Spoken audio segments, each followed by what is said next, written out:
Thank you. Thank you for that introduction. And I forgot that bungee jumping video is up. It is pretty. I actually did a talk at Clemson, and they played that before I started. But thank you so much, Mary, and to the whole committee for having me. I'm just really honored and delighted to be here. This is such a great endeavor, and I'm delighted to be part of it. I was saying that I have a lot of pedagogy and very little analytics, or very little data, a little bit. So in some ways, if you're shifting to move kind of in the direction of thinking about data more creatively, I probably am a good person to be in that space.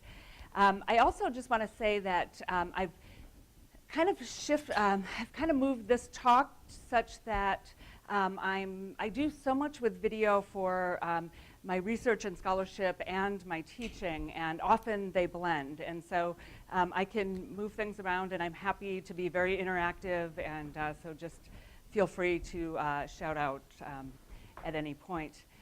I love the acronym. I'll just start with a brief anecdote. I love the acronym of SLAM. I was saying last night to a few folks at dinner. And actually, I, for many years, was the Associate Director of the Institute for Multimedia Literacy, but a few months ago, we were one of the longest running new media programs in the country. We were started in 1998, famously through a conversation with my dean and George Lucas. And the premise was that students then, it was 98, in the late 20th century, need to be able to write with images the same way that they can write with words. And that's how we were born. Last year, well, a few months ago, we became a division. So we are now Media Arts and Practice, and I am Associate Professor of Cinema and Media Arts and Practice, and the IML is kind of a research unit under us. So we came in with, in this day and age where many disciplines, especially humanities disciplines, are kind of shrinking often, we are just ramping up hugely. We have just expanded insanely over the last couple of years. But I really liked the acronym we had with IML, because I could always tell students, if you can't find the wiki we use a course wiki for everything, you can just search IML, and we know it's a good day when we come up over International Mr. Leather, which usually comes up first and then IML second. Now, I don't have a good acronym like that for MAP, but we'll see how that goes. So I'm here to talk about my large-scale video analytics project, and it's a project that I have been working on for quite some time. It's a little bit in its infancy now. We're just ramping up for our second kind of stab at this project. And it's a collaboration between myself and the Institute for Computing and the Humanities, Arts, and Social Science, which is located at University of Illinois, Urbana-Champaign, and the NSF's Extreme Science and Engineering Discovery Environment. And it was made possible by the Gordon supercomputer, which is, so far as I know, the only flash memory supercomputer in the world, maybe? The country for sure. It's at San Diego, and it went into production last year, not even a year ago, about 8 months ago, and I had one of the first allocations on it, which was pretty incredible, being that I'm trained as a humanist, and I had really been desperately searching for ways to deal with not only all of the digital work that I have and all of the video that we teach. And I was always kind of put to the back of the line for the hard sciences. For about 6 years, I was working with the supercomputing centers. And with Gordon and with this new project, suddenly we were able to make some things happen. So I'm pretty excited about that, and I'll talk about that a little bit. But I also have a couple of premises that I feel like I need to start with. So these are just foundational to my work. And the first premise is that epistemology and pedagogy can't be separated. I think our ways of knowing and our ways of transmitting that knowledge through our scholarship or through our courses are really inextricably bound. And so a corollary to that, of course, is that the digital is not a break with all that's come before, that society was an oral culture, it moved to a literate culture, and now we're in something else that's digital that no one quite has a word for, whether it's digital literacy, electracy. In some ways, we're really happy to get rid of the name, the Institute for Multimedia Literacy, because it's somewhat meaningless. Literacy is print-based, and multimedia, I mean, media is multiple by definition. So no one's got a satisfactory word for that. My third premise, though, is also that current academic disciplines, they coalesced during the ascendancy of print literacy, and so they really need some rethinking at the very least. And so my work is completely interdisciplinary. In fact, I don't even know what discipline I belong to anymore. My doctorate is actually from an English department. I wrote one of the first digital dissertations in the country in 2005, and I fought for 9 months to retain my doctorate, actually. I was trying to challenge both copyright conventions and archiving conventions and fair use. The Chronicle of Higher Education actually made kind of a big deal out of this, and it was actually a little bit less dramatic than that is, but I defended in 2005, and I was at USC the very next day working. I started as a postdoc in 2005 and got a faculty appointment in 2007. But I wanted to show a few screenshots from this because I wanted to make my point that when I moved to a digital dissertation or a digital thesis project that I'm going to talk about, it doesn't mean that we abandon words. Like, words are really important. They're really important to scholarship. They're really important to expressing a sustained argument. However, today, the possible semiotic resources are far expanded. So in some ways, to argue with only words can be seen as incomplete scholarship. We have the resource of still and moving images. We can also, in digital space, get at some of the thickness that you can't get with a paper. And so these are a few screenshots that show the ways in which, and I can't get my cursor up with this, but the anobeam in the second image there actually is a footnote that shows you what is attached to without making a reader jump to a different page.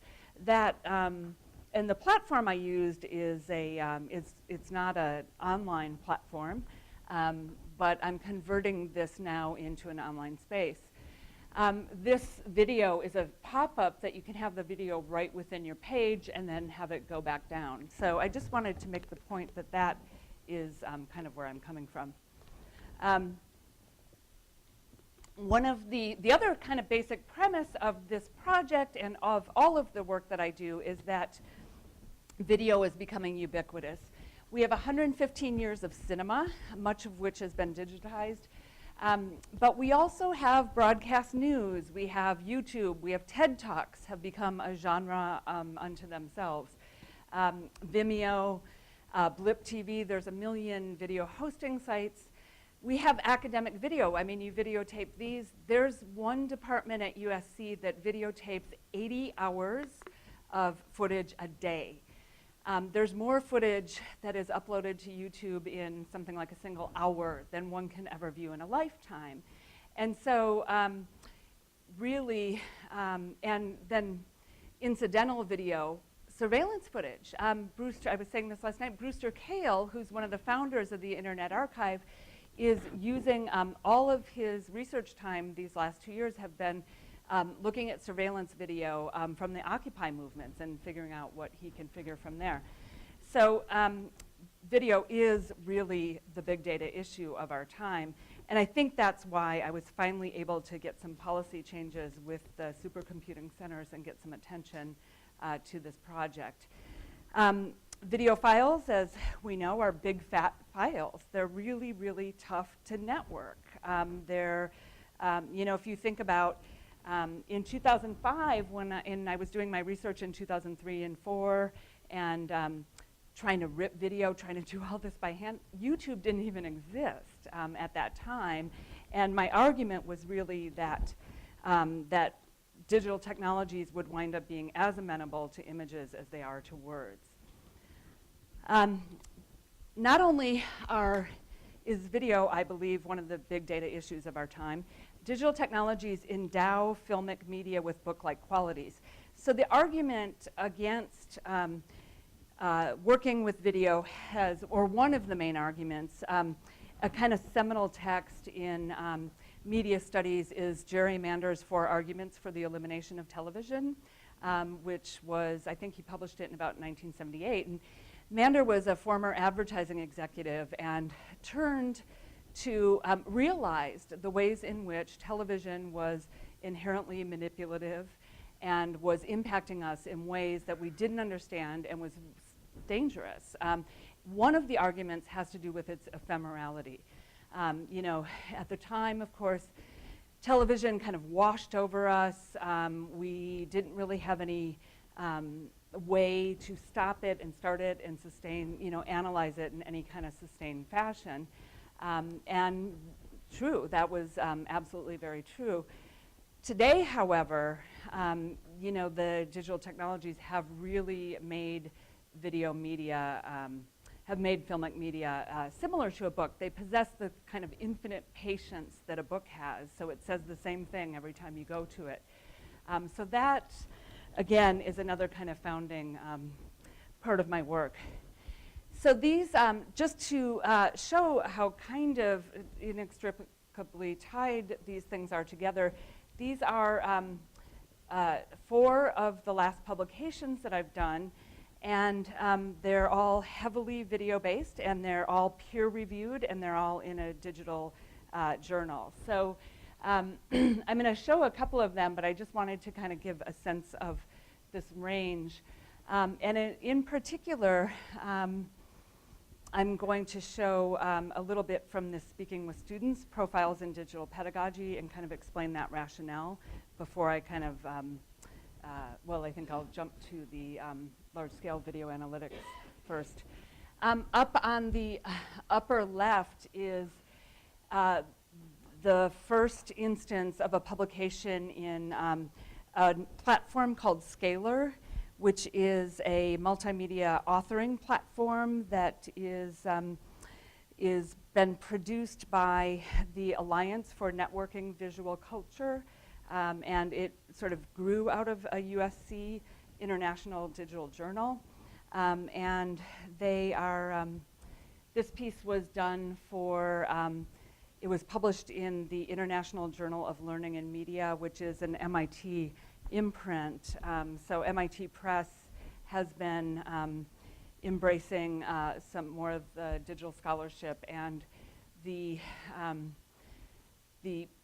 creators of Scalar are working with many presses around the country in order to kind of roll this out more broadly. And again, the thing about Scalar that I was really happy to find there is that it allows a really nuanced interaction between word and image and media. You know, most software applications are either amenable to media or to words, but seldom both. And I think as scholars, we need all of those resources. The 2 pieces from Gallery to Web Text and this Speaking with Students, they were published in a journal called Kairos, which is one of the longest running peer-reviewed journals in the field of rhetoric and technology and composition. They've been running continuously since 1996 with heavy peer review. And those were actually programmed in Flash, just to give a sense of the field, which is completely untenable these days to program anything in Flash. So this piece here is the most recent, and that's all done in HTML5. So the point is that archiving and preserving these things is really increasingly difficult, and even indexing them and making sense and knowing what's there is problematic. These are these are some of the pedagogical uses that followed from my initial work with video and with filmic text. And in 2008, I got a small grant to form a class around a project called the Iraqi Doctors Project. And what happened was, again, I'm in the School of Cinema. We had a staff videographer for many years. We would cut documentary films, and we were in a transition moment where we were turning to an academic unit. So we had a documentary film that was an overview of a project whereby some doctors from the Bay Area went to Baghdad and did some training with doctors on the ground in Iraq, because of course Saddam Hussein had shut down the borders and they had no, they were hard pressed to get training. So the doctors came to USC. One of our trustees wound up funding this, and this was happening in in around 2003 or so. And so the White House actually got wind of this exchange, and so they wound up flying our people and our dean to the White House. They met with William Frist, who was the chief medical at the time, and they met with George Bush, actually. So we had this documentary in 2008 that was a 30-minute documentary, and the very last moments of this documentary was this doctor from Baghdad in DC, and it's the eve of Saddam Hussein's capture. And he's just met the US president, and he looks at the camera and he says, things are going to get better in my country in 5 years.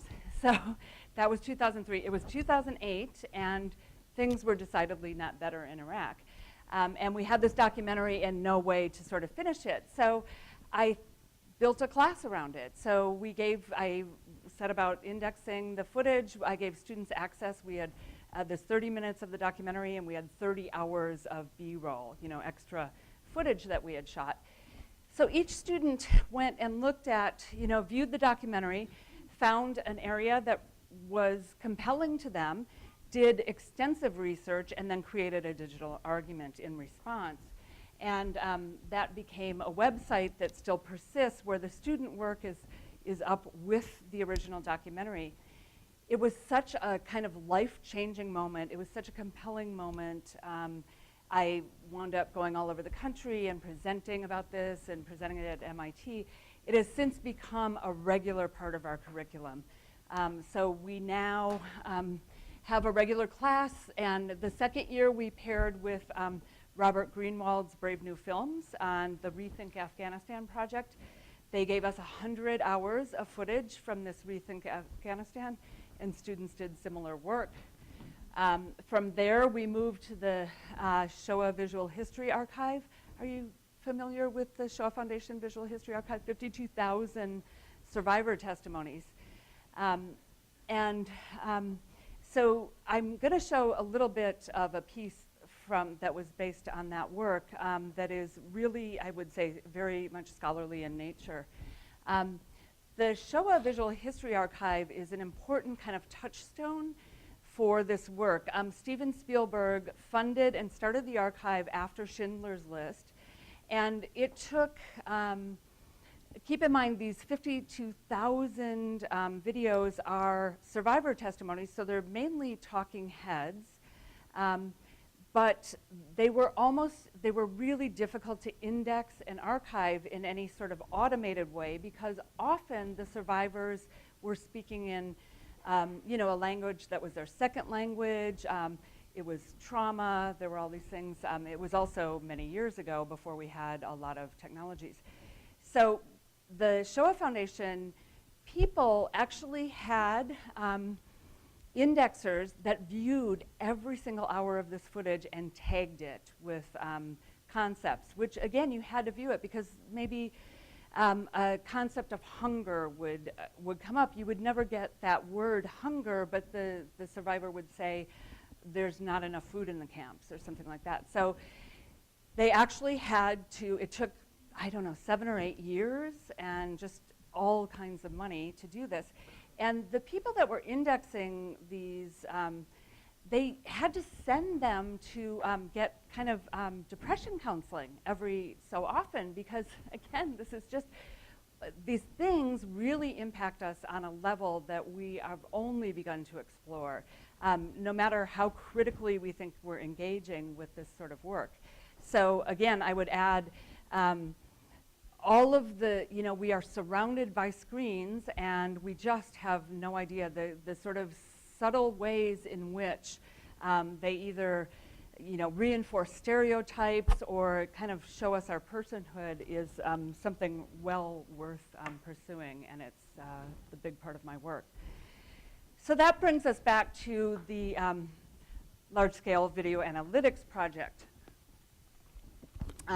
And so our idea was to form because vast video archives are notoriously badly tagged.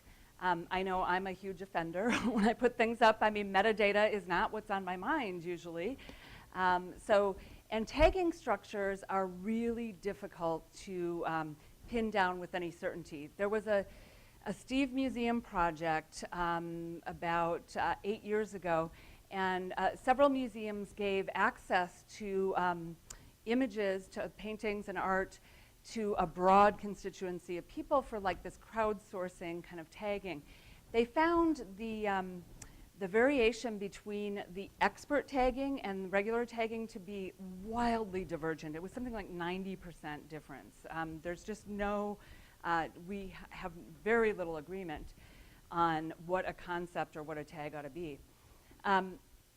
Computer vision, on the other hand, is not, as we know, computers don't think like human beings, and so the contextual information is a lot different. Having a computer read an image is already very difficult, but having a computer read a moving image is crazy difficult, and I'm sure there are computer scientists in the room who would have a far better kind of nuanced feeling about that than do I. And so our notion is we're creating a hybrid system whereby we have established a tagging structure, and we have some tags, and then we're also opening it up to users to tag with idiosyncratic ones as well. So growing the tagging structure. But then what we've put our main emphasis on is algorithms that will kind of search out and respond to a query that we put in. And I've got a little bit of an overview of that to come. At the same time, because the first user group for this is cinema scholars who often are not terribly tech savvy, and that's another kind of the shared vocabulary I have with the supercomputing community is something that we were really hard pressed to get. It took a lot of our time and energy to figure out. For instance, user-friendly is a term that means very different things to my colleagues in supercomputing and to my colleagues in the humanities. So Medici is a multimedia content system that was developed at the National Center for Supercomputing Applications, and where I was able, once I got my allocation about a year ago, then I was able to write another allocation, and I got the main developers of this content system. They were wanting to rebuild the version of it anyway, so now they are in the midst of rebuilding the system with this project at the fore. So we hope we hope within the next 6 to 8 months that we will have a widely available kind of way for users to sign up and actually start contributing to the interface. Once I said that data is that video is the big data issue of our time, I had a visualization expert, Dave Bach at the NCSA, attached to the project, and he was just dumbfounded by that. He only works with the hard sciences, and so he's used to making visualizations of, you know, airflows and, I don't know, chemistry, those kinds of things. The real sciences, the actual sciences. So he said, well, what would happen if I started thinking of video as data? That would make things a lot different. And so we, part of the project is we have kind of standard computer vision algorithms that we're applying, but we have this side project, and this is an instance of, it's called Movie Cube, and this is something that Dave did, and he kind of took the processes that he uses anyway, and I believe I should be able to hopefully, I'm just going to kind of let this play in the background, as it's just a very, very brief clip. All of the early testing that we're doing, by the way, is from video from the Internet Archive. It is Library of Congress, and it's, you know, an activist site. So this is seeing this short kind of safety film from the 1950s, and then actually splitting it up and dicing it up frame by frame. And then we look at it from the side, and then we take a slice and we look at it. And the really interesting thing is, when you have time-based media that you try and spatialize, and when you have image-based media that you're visualizing, some really interesting things can happen. So you begin to, this is showing when we take the axis across it to see what we can, you know, what sort of information we can render. We have other ways when we take it kind of on the diagonal, so we get more of the scene. And it's hard to extract any sort of meaning from these, I recognize, and we're kind of working on which ones we're going to take further. But the main point is that because video, because anything that's filmed seems to bear this indexical relationship to the world, it seems to represent some form of reality, we really have a difficult time getting past the content of things to really understand what the other parts of it. So to get, you know, look at the ways in which, for instance, camera angles impact us, color palettes. This is showing a slice taken through the middle, so on the bottom you can see what that would look like. And when you start viewing many, many hours of this kind of footage in this way, you start picking out things that you don't normally see when you're watching it. And I recognize it's hard to kind of, as I say, extract any sort of meaning at this point. But this is one avenue that we'll pursue a little bit further that's really sort of interesting. And in the Medici system, we can actually, I'll show a few of the ways in which we query, so we can actually come up with similarities to a frame, and then what was really important to me was to give a sense of how the results were revealed. You know, why this came up, what was the degree of similarity to the original one? Was it the color histogram? Was it some other form? This is a quick overview of what the system looks like at this point. So you have a video that's set up here, and again, this is just a screen capture because we're in a stage right now that I can't show live. It would be really sloggy. But so we take a frame. You can see the thumbnails will come along the bottom. You'll choose, you can full screen it so you can see more of the actual piece. And then you can choose a frame and start querying the system to get similar frames.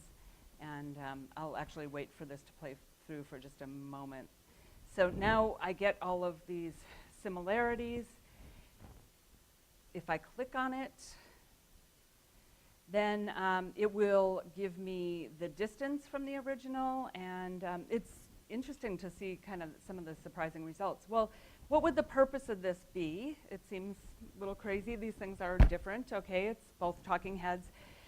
But we've been able to identify things such as the algorithm, if there's something that's curved or something at a slant in the frame, it will be identified as a microphone. We will wind up getting a lot of results that show, you know, we have an interview footage.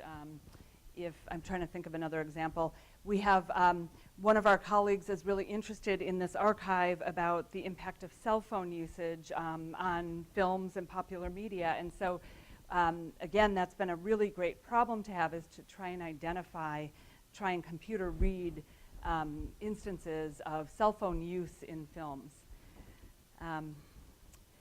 So those are some of the obstacles I'm just going to go through. This is, again, I wasn't sure kind of the makeup of the crowd, but this is kind of the key components of our pipeline.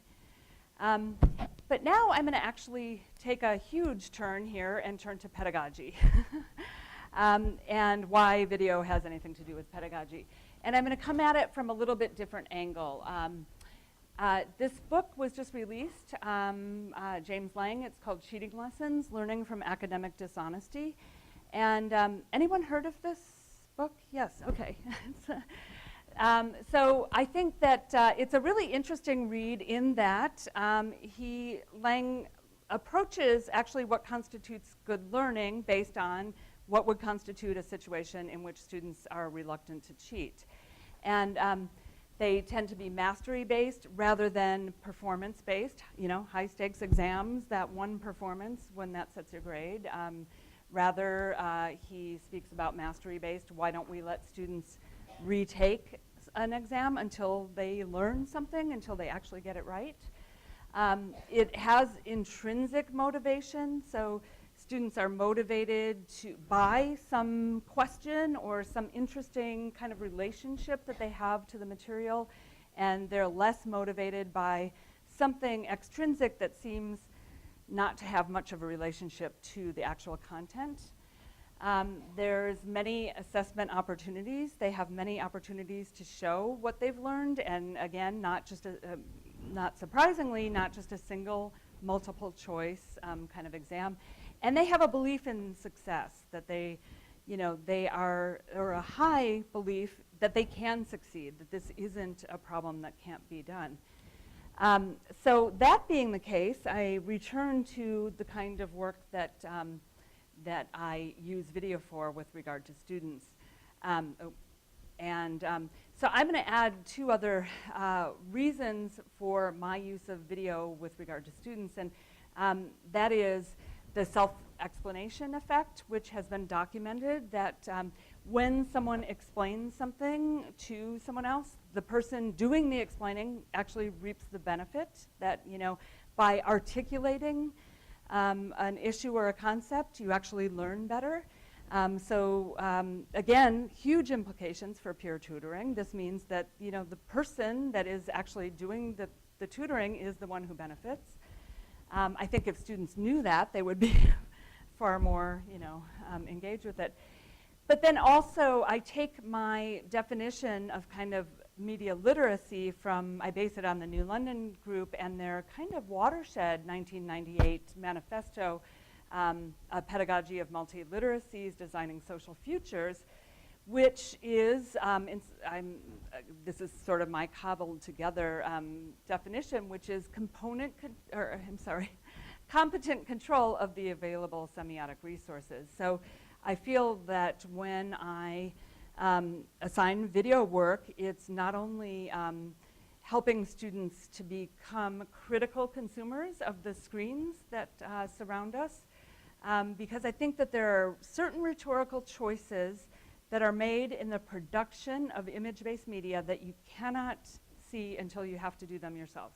You just don't fully appreciate. I think it's similar to, I would never consider myself fluent in French if I could only understand it, if I couldn't form a sentence. And so I likewise am only kind of video literate or media literate if I can actually make media as well.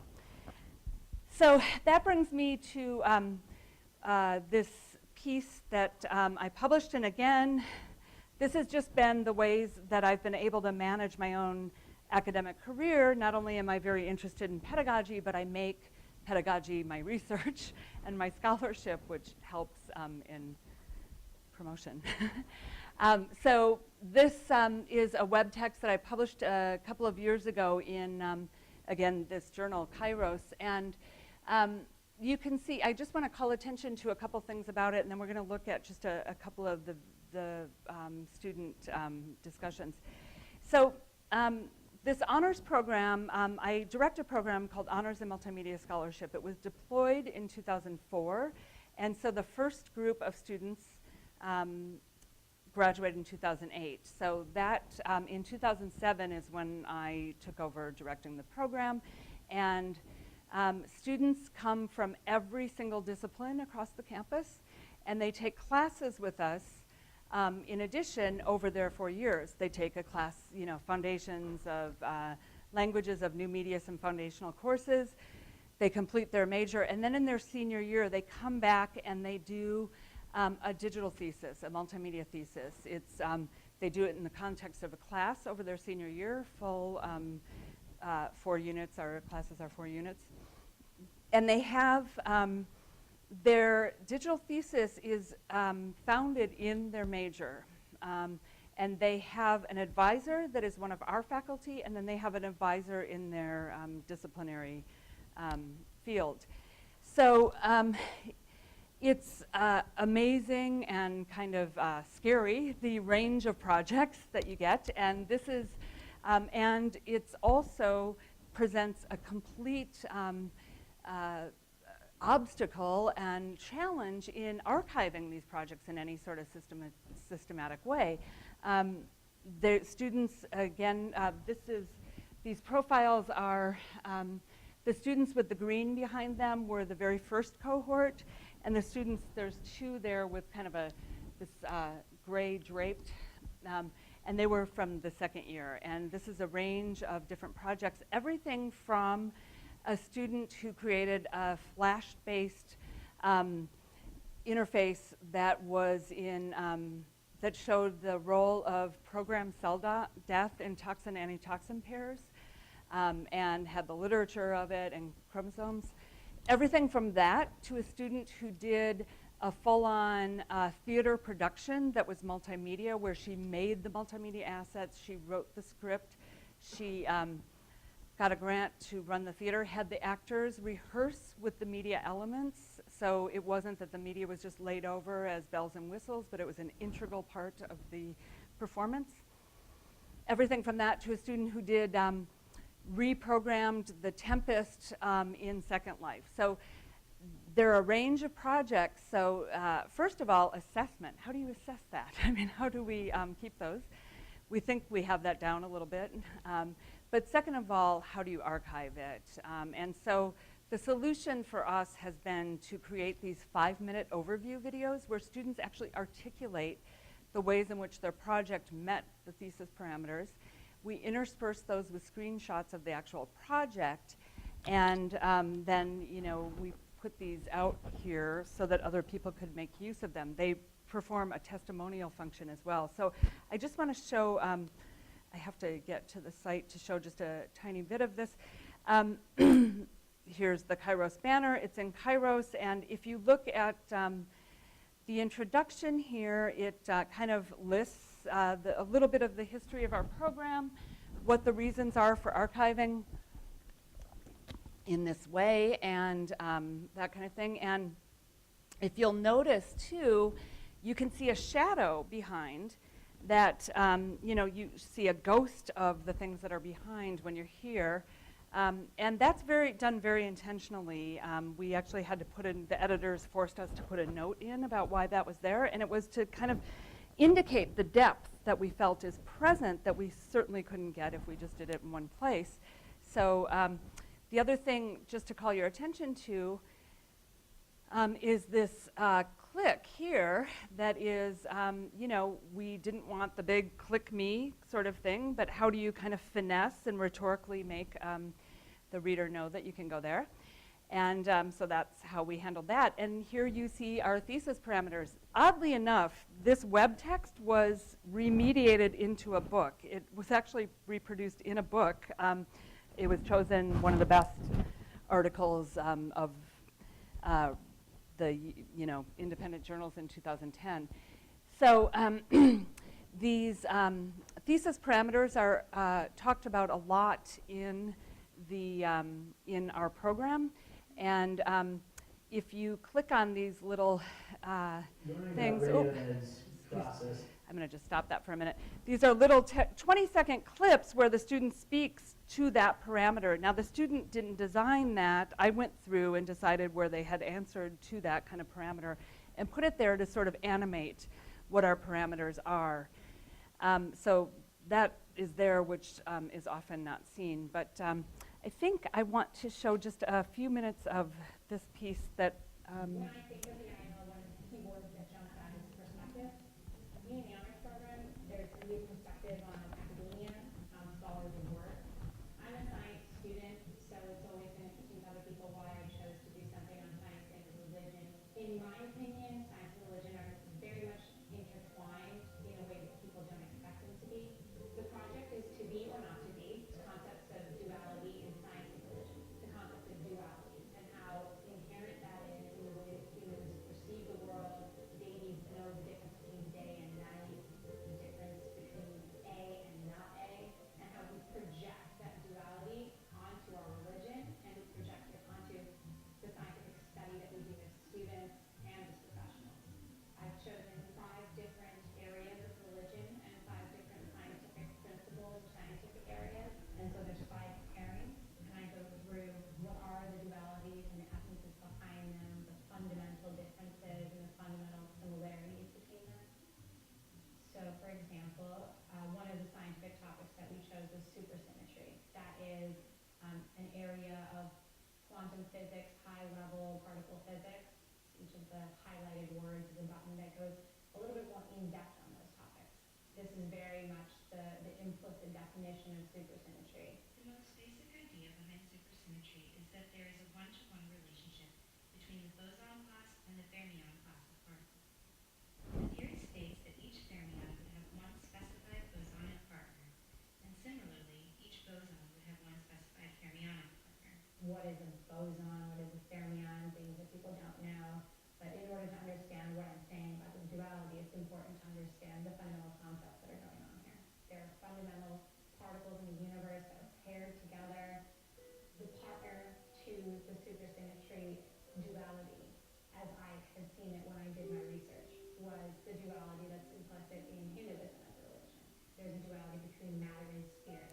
There's a duality between individual and universal. And that's the one that I really talk about the most, individual versus universal. Another very important dualism in Hinduism is that of Atman, the individual consciousness, and the Brahman, or absolute. As we have described, the Brahman in Hinduism is the absolute that is everything. The Atman is in essence the same as the Brahman, but it is the individual, or it is a small piece of Brahman that sustains the core of an individual being. All of the religions I chose are old religions. These religions are based in imagery. If you look at the ruins from ancient Hindu culture, from the Indus Valley, if you look at the ruins from ancient Chinese culture, it's all very image-based. There's a lot of drawings that show very clearly what the religion is trying to say, what the dualities are, and with the scientific principles. I wanted to make the concept of theory easy to understand. The best way to do it is through image.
resource and want to be able to teach students something that they'll stay interested in and be interested in without compromising the academic rigor of the subject.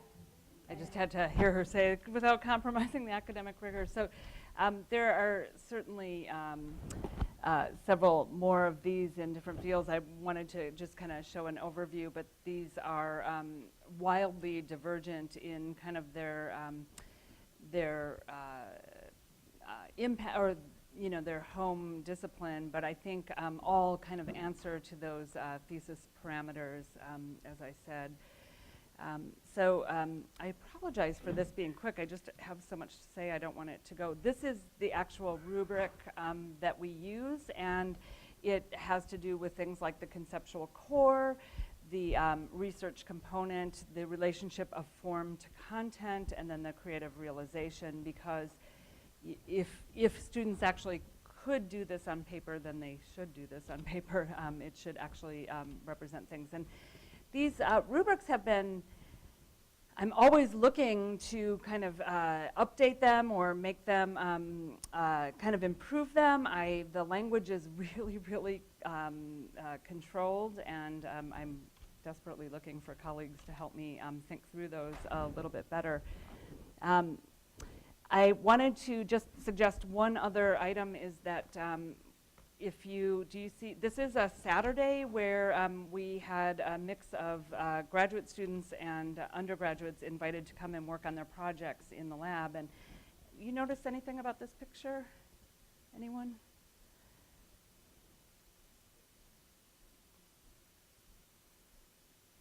Like the makeup of students? I mean, I really consider all of my work really activist at its core, and at one point, the IML was not, of course we had that hangover of International Mr. Leather, but at one point it was the Institute for Multimedia Ladies, because we actually really, really have a really high rate of women, and a high rate of women, especially in the hard sciences, get attracted to this institute, which I think is so important. And my dean is very forward-thinking. She's a woman. My chair is a woman, and so I just wanted to call attention to that. If we have just a minute, I wanted to show just one more quick video. If that is, are we okay on timing there, Tim or Mary? Or? Okay, and I'll just end with that. But this is.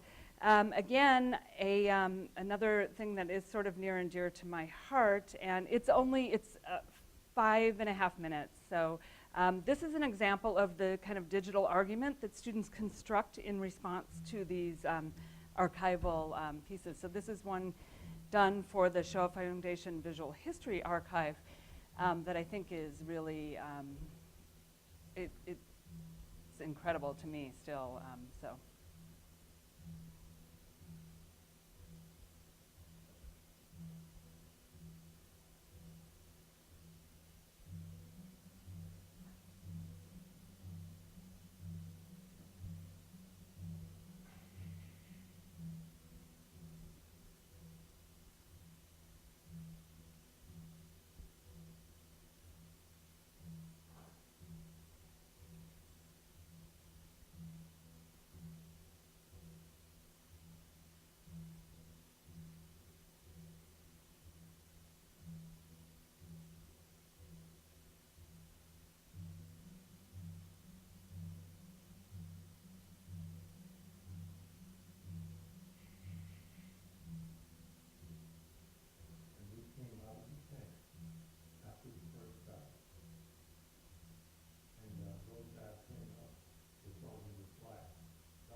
His actual uncle died during the course of actually producing this project. That project still gets me. I mean, the argument is just so kind of incredible. I thought that was a good one to end on. So I could go on, but with my time is up, so I'll just say thank you.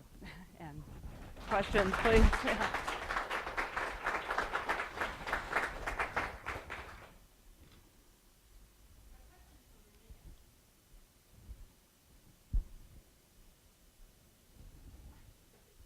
Yes. Chris Brooks, School of Information here. I feel I'm getting a little into video. I'm seeing so much video. Every time I hit a web page that's talking head trying to tell me something, every time I hit a news site, I think I want to watch a video of other people in the room. I go to MOOC courses and they have these downloadable videos that I just scan the slides. I don't want to sit for an hour with somebody talking. Do you think that this is going to be a problem in building rich media that engages the user? I mean, for myself, I find I don't even watch drama movies anymore. They're just too long. I don't know. If I can speed it up, maybe, and throw some action in there. And so maybe it's just my own inability to focus. Or is it the result of kind of this constant connection? You don't have to watch a video anymore. I can just tweet to the side and find out about what it's doing. You know, kind of all the background and search Wikipedia at the same time. Yeah. I think that's a great thing that I don't know if we're getting immune to it, but we're certainly getting bombarded by it, and maybe maybe there's only so many hours of the day, and you're going to decide where you're going to spend your time is not going to be in watching a lot of stuff. I would say two things to that. Number one, that's why we desperately need a better way to index and archive. So we don't even know what's in these archives. We have no way of knowing what's there because, again, a time-based medium is a problem. But the other thing is that I think even insofar as we think that, I mean, you know, you are, you know, you're an educated person who has a kind of a critical connection to this work, but I think that a lot of students haven't been taught to have that kind of critical engagement. And in terms of, and I think that it's working on them in ways that they don't know. I think it's working on me in ways that I don't know too. I tend to, personally, I ingest all of my media the way I used to do a book. You know, I watch it in chunks with no commercials. I can't stand ads and commercials. But in terms of the student project here, I mean, this was his argument. This is why he stripped out the images and didn't let you see it. It was a commentary on the invisibility of African American soldiers. It was a commentary, and it was to defamiliarize us, to make us just listen. But I would say, too, that how many of the research papers that your students do would you ever consider standing up and showing to a public? You know what I mean? Like, I think that there's a lot of student writing that is not that engaging, that I wouldn't necessarily be considered, you know, something that would be appropriate to look at or interesting in any sort of way. So. Yeah, I think you're right. I mean, I think video is as ubiquitous as books are. You know, a lot of books in the library too. And I think, you know, I'm not one for all that shallow stuff where we're all losing our attention spans. I think that's a decision. But I think you're right. I mean, I try and take a media break. I'm really I know, I mean, I'm a science wannabe, so I study mirror neurons all the time, and I'm really worried about what goes in my brain through my eyes, you know. So I think turning things off is also a good idea. Yeah, thanks. Yes, thank you.